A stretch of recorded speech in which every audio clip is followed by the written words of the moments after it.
Oh, like there's levels down at the bottom now. Yeah. I don't know what that one. Yeah, mixer. Okay, that's Is that us. us? Yeah, that's us. Yep. Okay. I wasn't sure seeing as I was into the dance Yeah. along with my voice. USB audio. Yeah, I think we just want that. Okay. I suppose that could be the background noise and stuff outside. Although, Oh, see, it doesn't. yeah, it's not very hot, is it? It doesn't seem to jump. Yeah, so it might be the wrong mic. Okay, one more. One more check. Hey, this is going great. Technical difficulty. This is going to go great. So it's better to figure that stuff out before. If you thought, okay, so there's one more USB. Is that There we go. okay? Is that okay? There you go. Okay. Yeah, so that other one might have been the microphone on a webcam somewhere in the world. Somewhere in the world. All right. All right. Wow. So we're gonna have to see if we keep moving. Oh yeah. Keep talking. Okay, I guess I'll keep an ey on that. But yeah, so we are here, and Woohoo! I think it's live. So let's try this out. Hey, Joe. Yes. Okay. So yeah, we're going now. Ooh, and we actually have good. someone monitoring Everything's chat. good. Unfortunately, Yes. it's the same person who usually does all the notes. So. Thank you so much, Joe. Yeah, sorry, we had a rough start there, but we're good to go now. Cool. So let's give this a shot. So, how do we Welcome start to the this? weekly? Sure, why not? Welcome to the weekly. I'm Jeremy, I'm Chris. and this week on the weekly. Apart from technical difficulties. Yeah, so forgive that rocky start. You're going to see a lot of us walking around and jiggling wires before we did this. But let's talk about today Marvel using Penguin Random House as their direct market distributor. Kickstarter community head resigns over the Perfect RPG situation. San Diego Comic-Con canceled again. Oh, okay. Rescheduled. All right. Kind of. So we'll see. Both of these stories about comics have conflicting updates. So it's very interesting. Yeah, Okay. yeah. And a new segment that I thought we would try, which I'm entitling Christina Strangelove, or How I Learned to Stop Worrying and Love 5e. Not going to happen. So it's a discussion. So I found an interesting article kind of about rule structure, and I'm curious about your opinion of that, and if that is one of the things that makes you not crazy about Dungeons and Dragons. Sure. So it's an interesting kind of examination of the evolution of RPG. All right. So let's start with this bizarre. Marvel uses Penguin Random House for their direct sales. Okay. So direct sales is if you see a comic book that doesn't have a barcode on it, that just has little Spider-Man's face or whatever, that's the kind that goes straight to the comic book stores, straight to direct channel retailers. So that's not Barnes and Noble, that's not the grocery store, that's not other places, and then that means they get access to variant covers and special editions and things. Stupid question, but how do they get rung up then? Well, they don't. They have it's a different code. Yeah, it's the barcode that would go into the system of inventory? book sales. Okay, Yeah, book so it's a totally different system that they're used directly. So that big barcode is if you're selling it for what do they call opposite of direct, like mainstream indirect channels? sales? Yeah. So and anytime you don't see it at a comic book store or at a specialty store, it's a direct sale. Okay. And you get it from what used to be the exclusive distributor for everything doing all comics, which was Diamond Distributors, Right. Which we talked about during the pandemic. They had a huge What do you mean during the pandemic? It's still happening. beginning of the pandemic, they had a huge stumble, Right. and DC walked away. Yeah, from them. I remember that. Yeah. So now Marvel is walking away. Wow. Okay. So they are announcing that Penguin Random House is now the exclusive worldwide distributor. So they have a multi-year exclusive worldwide distribution agreement.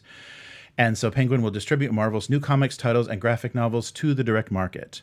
So that is effective beginning of October, but they'll start the solicitations and everything in July, so you can see what they're offering. So the quote was, and these are always wonderful, Marvel's entire history is built on telling great stories. And as we've seen for decades, those stories go hand in hand with equipping comic stores who share them. Marvel's equipping? You mean inventory is equipping? Yeah, so we're equipping the comics to the stores now. Marvel and Penguin Random House stand by that vision, and we are excited to build and expand on those opportunities for our talents, retailers, and fans. So that was the president of Marvel Entertainment, Dan Buckley. It's just silly corporate speak, and basically, this goes kind of hand in hand with last year, DC announcing that they would distribute solely through Lunar Distribution as their direct sales market, severing ties with Diamond. So I think that is...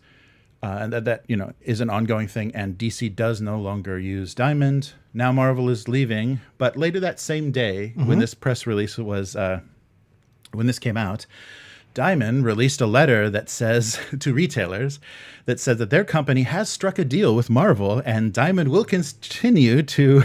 So I don't know how this works. Right. I don't know what's going on. They will continue to offer Marvel comic books, pre-order, direct sales, graphic novels, trade collections, and everything to direct market retailers. Earlier today, Marvel announced that the company had struck an exclusive deal with Penguin Random House after 27 years of being exclusive to Diamond. It is unclear what that meant for Diamond, and now Diamond is saying, no, don't worry, they're still here, they're still here. So, wow, interesting. All right. Yeah, who knows what that actually means and what's going to come of that. But, had Marvel said anything about why they were leaving, or was it just the kind of nondescript we're leaving? Yeah, just that corporate speak. It's an exciting time for comics. We've partnered with it. So the significant growth. I mean, they're kind of implying they've outgrown, or this is a next step, because Penguin Random House is huge, so they will have worldwide huge distribution from them, as opposed to Diamond, which I think is just basically North America. Right, okay. But they didn't really say, apart from why, equipping comics books and telling stories and whatever that nonsense means. Oh, it doesn't mean anything. Yeah, I wonder, because not being that much into comic books, I kind of wonder. I know there's more comic books than just Marvel and DC, obviously. So those are the biggest. So I wonder, if both of those walk away, I wonder what's going to happen to Diamond. Since they're certainly not the only comic, but they're biggest, right? I also wonder, Marvel being owned by Disney. I think this probably had something to do with it. Part of it is owned by Disney. Is it? Does Marvel only have does Disney only have movie rights, or do they own all everything? Of Marvel? They own everything that is Marvel, so toys and comics and everything. So basically, Marvel is just a branch of Disney Publishing now. Yeah, I think that, I'm not sure is how they exactly structured it, but I think they share. They share kind of like how direction. Hasbro is just like a subsidiary of, or offshoot of sort of how WotC is just a branch of Hasbro. Okay. Right. Yeah. So this might not even have been Marvel's decision. It might have been Disney going. Yeah, it might have been Disney Publishing saying, we're doing so much better, and also the comic book market is not. I mean, aside from the pandemic, even if there was no pandemic, American comic books are dying and getting their butt kicked by Japanese manga. The English translation of Japanese manga dominates, readers, young readers. Yeah, one single series outsells the entire body of work being produced by American comic book creators. Interesting. Didn't know that in tangent, but I wonder if that's because, in my feelings on anime and manga side, I wonder if that's because it's cheaper, or maybe not cheaper, but more cost effective to translate 1,000-volume runs of One Piece and Dragon Ball Z and all these ones that have been going for decades, most of it filler, sorry, instead of, it's probably cheaper and more cost effective to translate and produce those for English-speaking market than it is to make a comic book. Right? I don't know. It's probably with digital production, it's probably close, because localizing, you got to make that decision. Are you flipping the art? What are you going to do? Are you going to release it to people and say, read it backwards? Because that's, so I think there's a little bit of a challenge, and depending on what Japanese creators want, because this is Demon Blade. This is the newest series that's going crazy in Japan. Kimetsu no Yaiba. Yes, right. The thing that my daughter sings the theme song to, despite having never watched an episode. It's hot with kindergarten kids, and it's skull crushing and. I watched the first 2 episodes. There is a lot of blood in that. And anyway, Yes. Yeah. Anyway, It you, is you still don't bloody. think I had guess I'd forgotten that you would have to do like licensing deals and like do right Yeah, stuff so to translate it. It depends. It depends on what kind of deal they make, because there is production work to localize it. You know, you have to translate it, and you have to actually produce those books.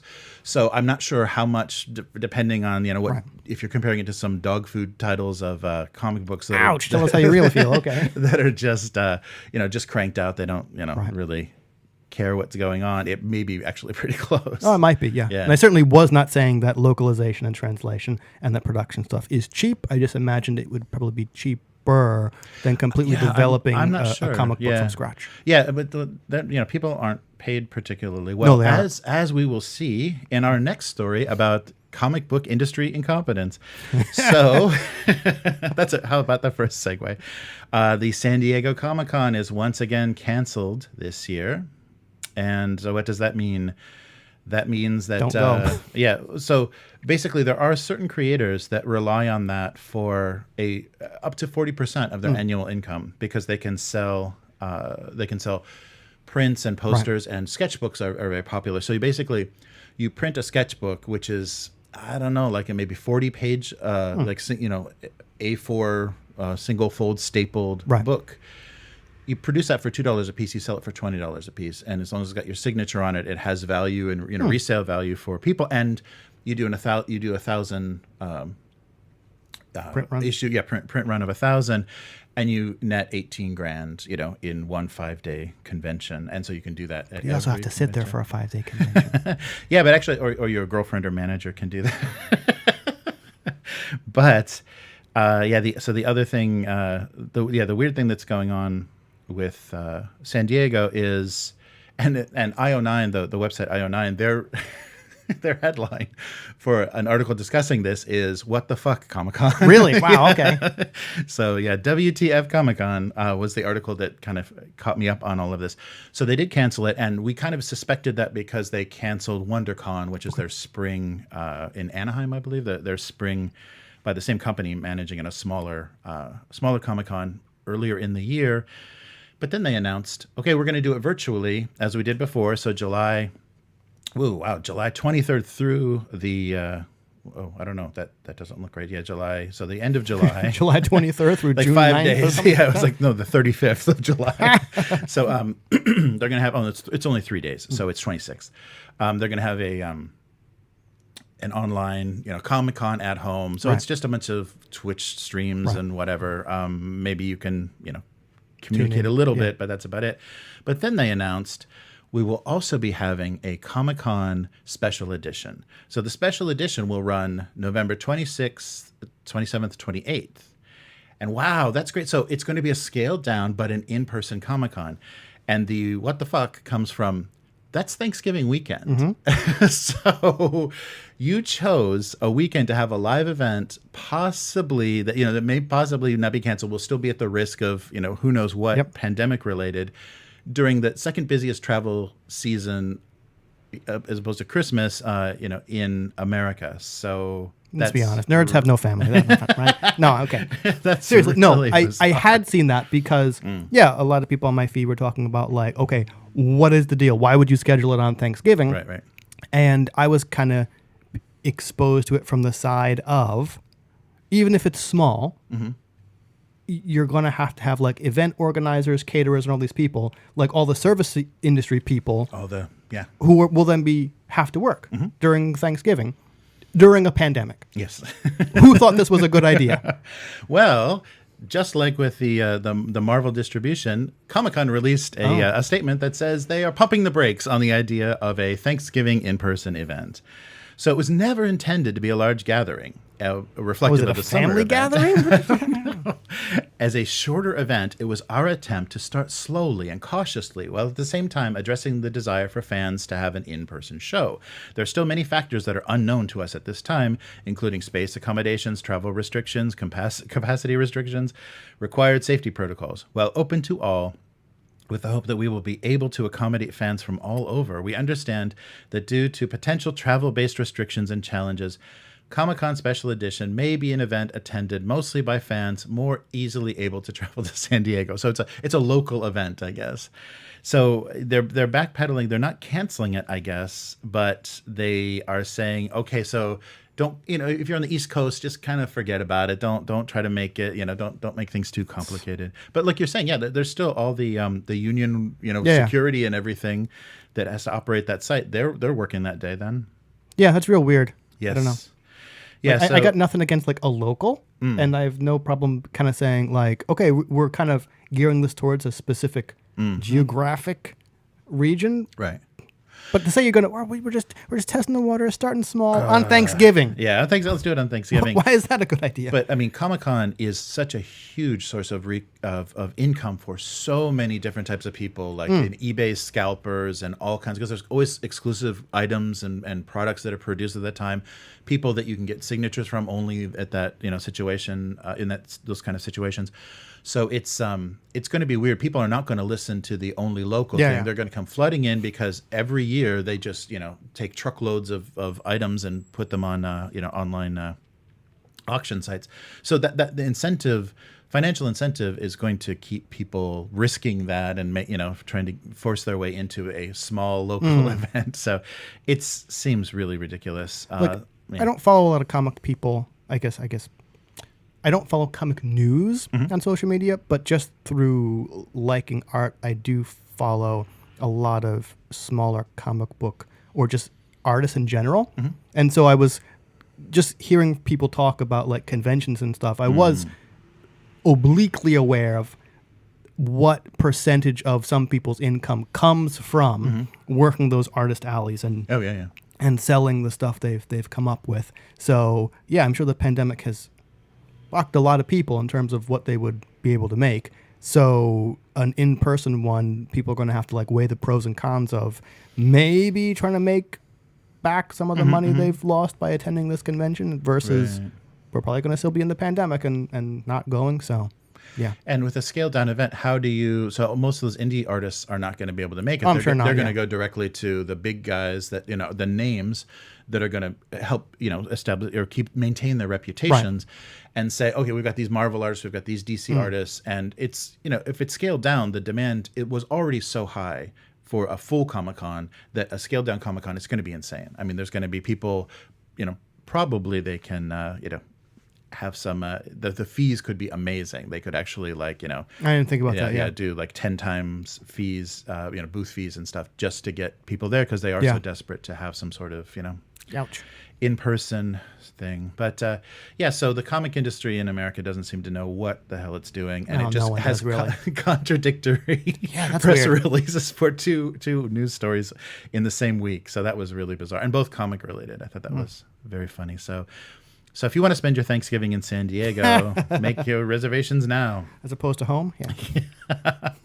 And we'll just quickly touch on this because we mentioned it previously. So the Kickstarter community head quits, resigns, moves on, and apologizes for a controversial RPG project. Apologize should be in quotes. Yeah, right.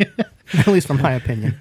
So Kickstarter vice president and head of community Luke Crane is departing the company. So after launching and quickly canceling the controversial game project on the crowdfunding platform in February. So Crane's statement said it was a mutual decision. And so the interesting thing about it, we kind of talked about the details of this and the mysterious, reverse alphabetical order by first name list of contributors to that project. So they will, I guess, be replacing him with Anya Combs is going to be their director of games outreach. But the thing that I didn't know, or a couple of things that I didn't know, is board games, TTRPGs, card games, and video games are roughly 1/3 of Kickstarter's revenue every year. So about 32%. So 1 year, that's more than $230 million that is based on those game projects. Right. So that is something they need to carefully manage because it's a huge part of what they're doing. And the other thing that I didn't know is Kickstarter does encourage, and maybe why this things got complicated in this way, they do encourage their employees to run projects. Really? Yeah. So, and I don't know, maybe that's more common in the digital, because I always remembered if you're working for a service or something, it's like, you can't use this. You're not allowed to. Or you can use it, just you can't say anything. Or right. Yeah.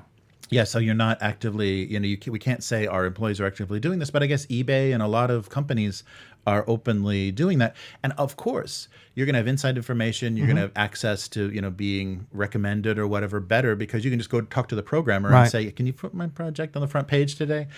So that was a little odd, but and that may have led to this kind of thing happening. Somebody running a community, also running a project, and then trying to do favors for friends and things.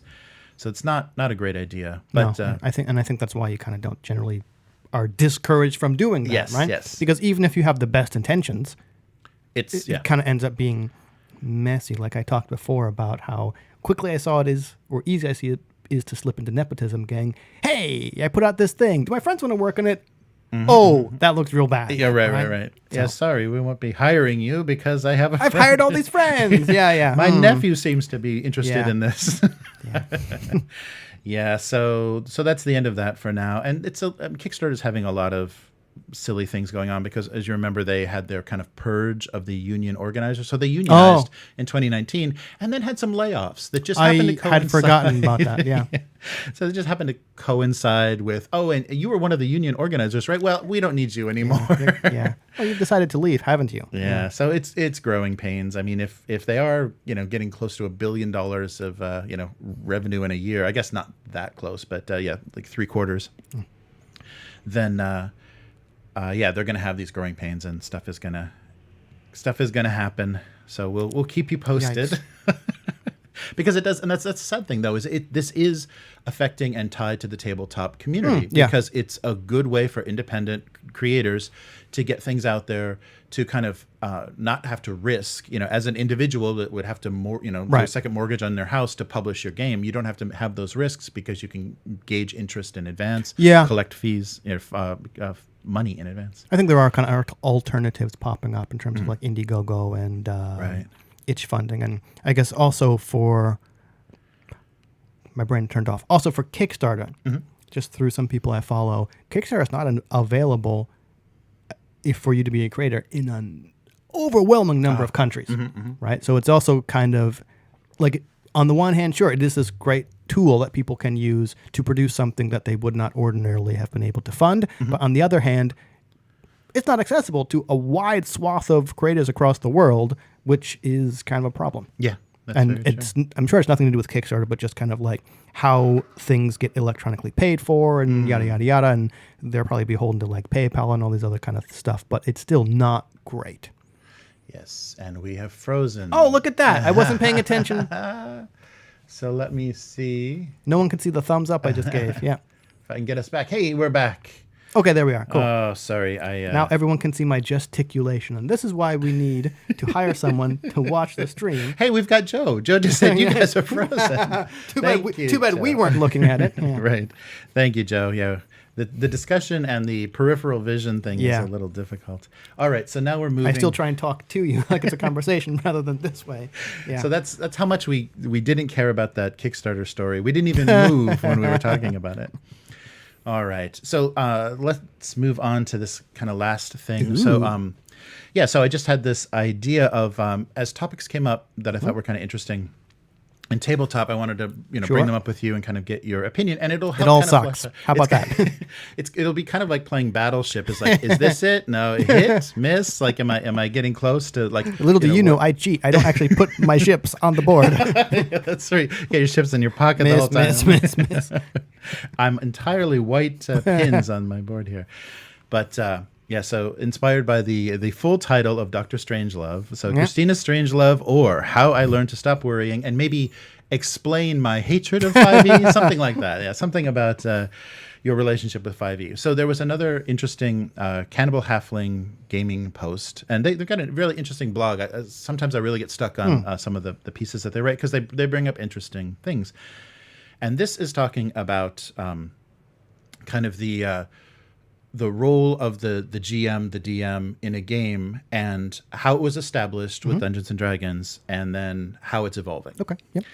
And so, as you know, so the kind of beginning of things, we're talking about, board games. Everyone's following the same rules, and you're going for this victory condition for the most part. Yeah, for the most part. Yeah. Whether it's against the board or against the other players, I'd say that's pretty accurate. And so then then something like wargaming then expanded that to have a game that had a rule set, but then had changing scenarios and victory conditions. So you're kind of playing a board game where everybody understands what your units or what your pieces can do, but you can change the kind of what you're doing from a capture the flag to a kill everybody on the other side.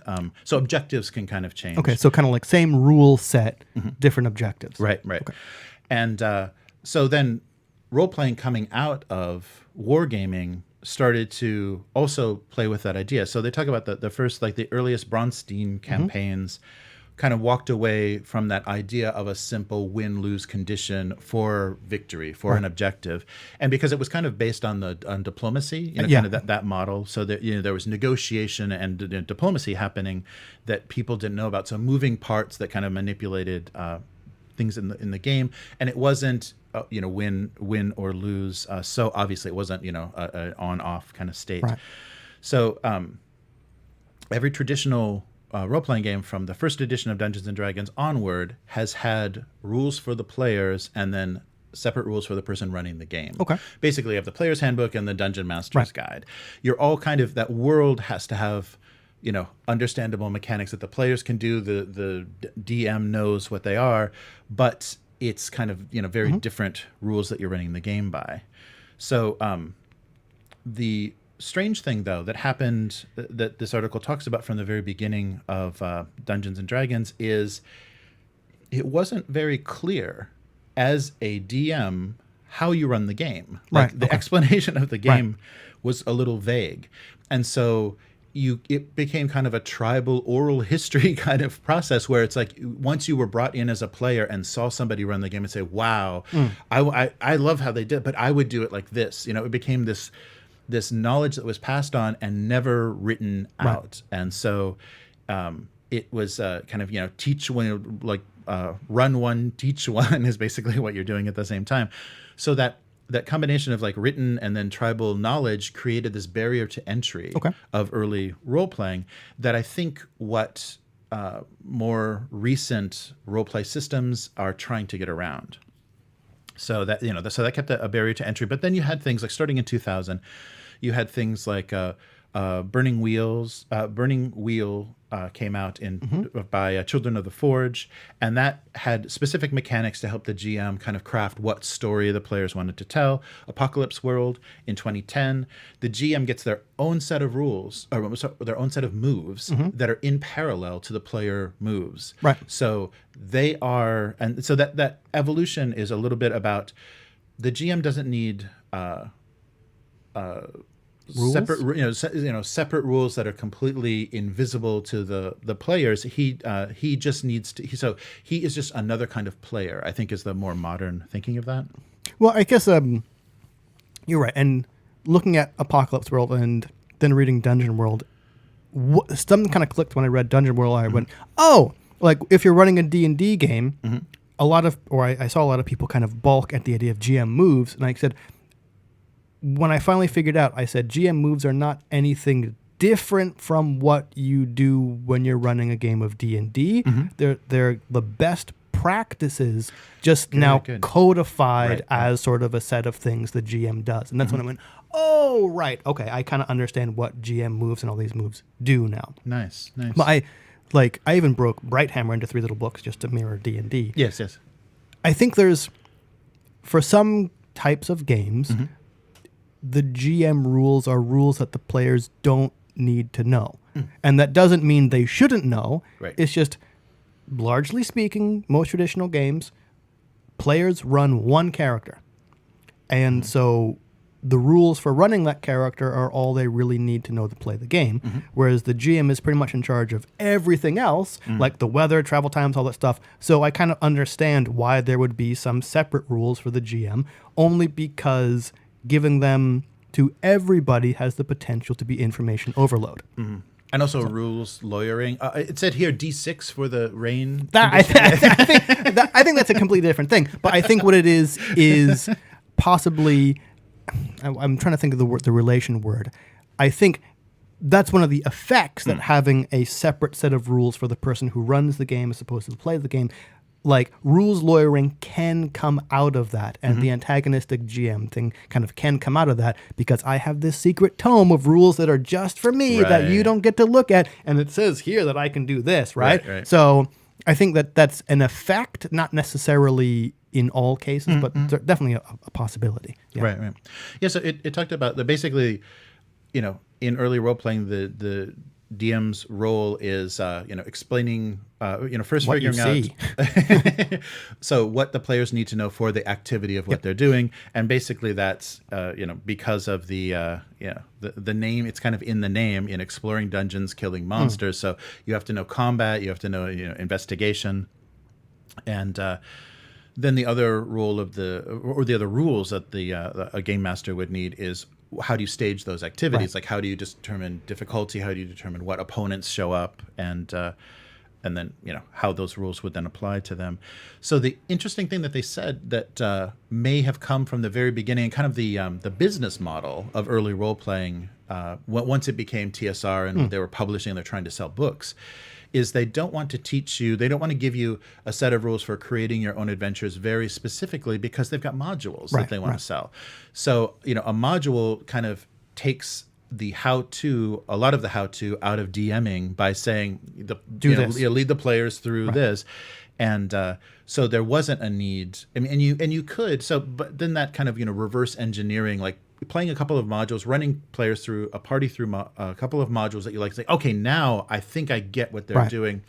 And reverse engineering kind of became the style. And I think that's why the tribal knowledge of, DMing, that's where that comes from, is people kind of tearing apart what what was presented as, this is an adventure for this game, and figuring out how to do that yourself. But there was no encouragement to do that. And I think more recently there is. Like, people are just giving, if you look at games like Troika, like a very sandbox game that's just letting you kind of go crazy and interpret things however you want. Like what a warrior is, what a dark empire is. You can just completely leave it to the player's interpretation. So it's kind of stepping away from that. So I thought that was, it was interesting. So the again, they talked about Apocalypse World, and basically Apocalypse World, the system is just telling you how to structure threats that will drive conflict in your story, which is very different from running a module, like when you're taking people through an adventure. A to B to C. Yeah. Right.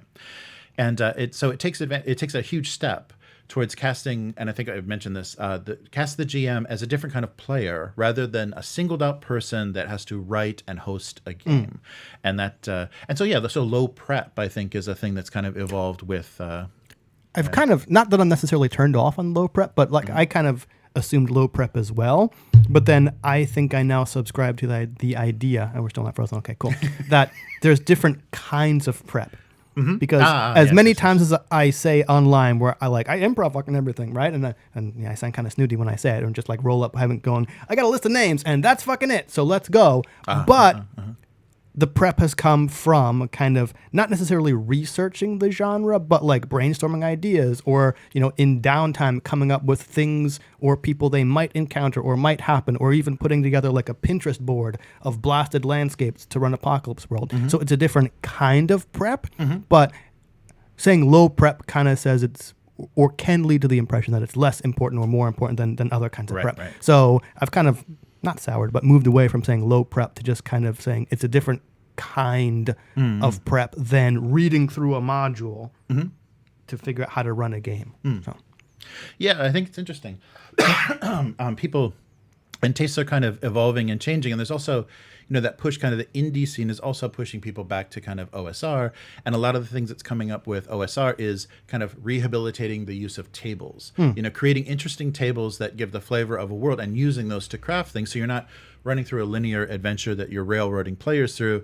You're kind of letting things kind of, bounce off each other. And as long as the table has a, is thematic or has a structure or is like at least makes sense in that world, you're not going to have random events that couldn't possibly happen. Or you might like some of the early D&D modules where you walk into a room and there's like a poster to re-elect Nixon on the wall or something. You remember that? Or like a random like modern era newspaper on the floor. Because it gets to kind of like the jokey nature of original D&D where you're exploring a spaceship. But yeah, I think you're right. Like tables can kind of spark interest, or you kind of go back to tables where they facilitate a more improvisational style of GMing, where the GM can go, I don't know what's going to happen.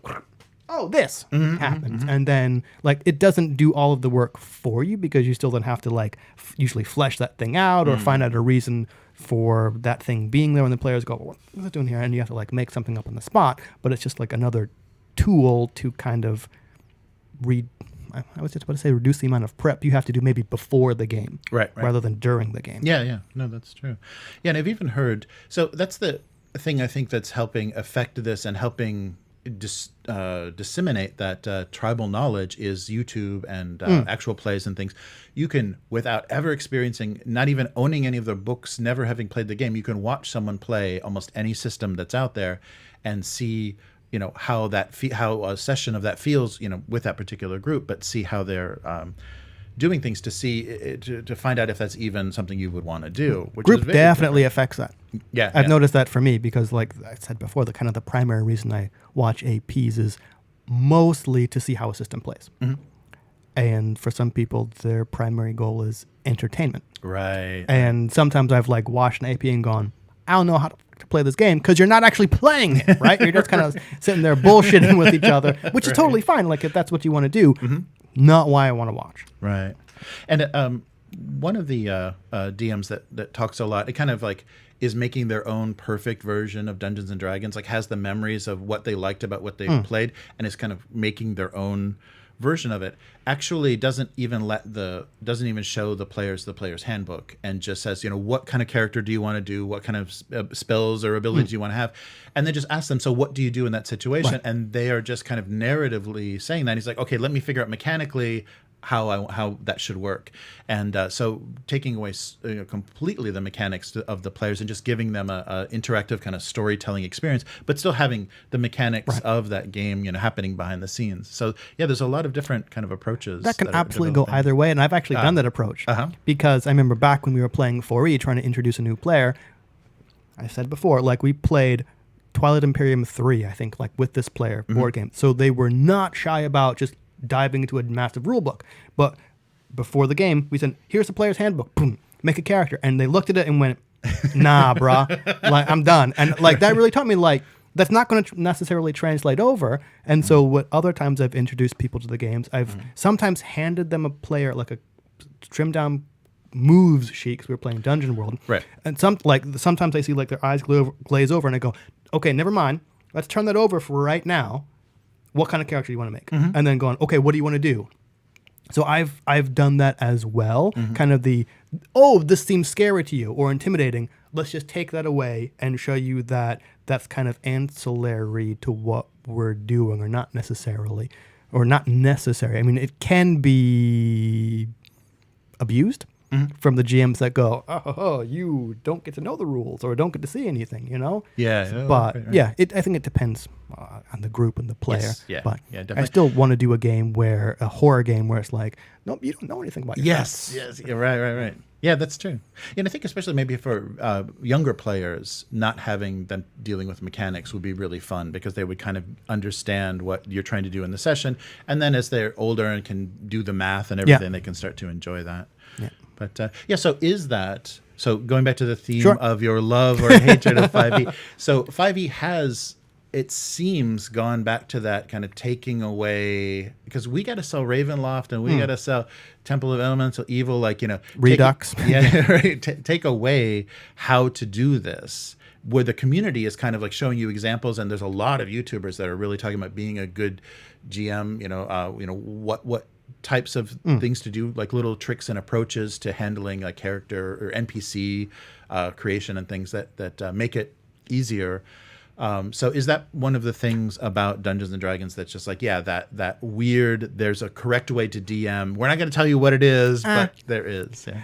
Not like that. That is not one of the reasons I dislike D&D. It's certainly there. I think D&D is affected by the fact that it's a corporately backed game, right? And I think WotC doesn't actually need to make an official, here's how to make a module product, or they don't actually need to do that because the fans are doing it for them. Right. Through things like DM's Guild, like much as I don't like it as a consumer, from a business point, it makes sense for them to go, we don't have to make all these things because the DMs Guild is doing it for us, right? They're kind of like plugging in, voluntarily plugging in the holes in kind of our catalog to teach people how to run. So let's just keep making these things that people are obviously buying. Right. And they're getting a cut. So it's not like it's homebrew that they, that's just kind of being passed around. Yeah, that's a very, that's very DMs Guild like, we'll let you use our stuff, our IP.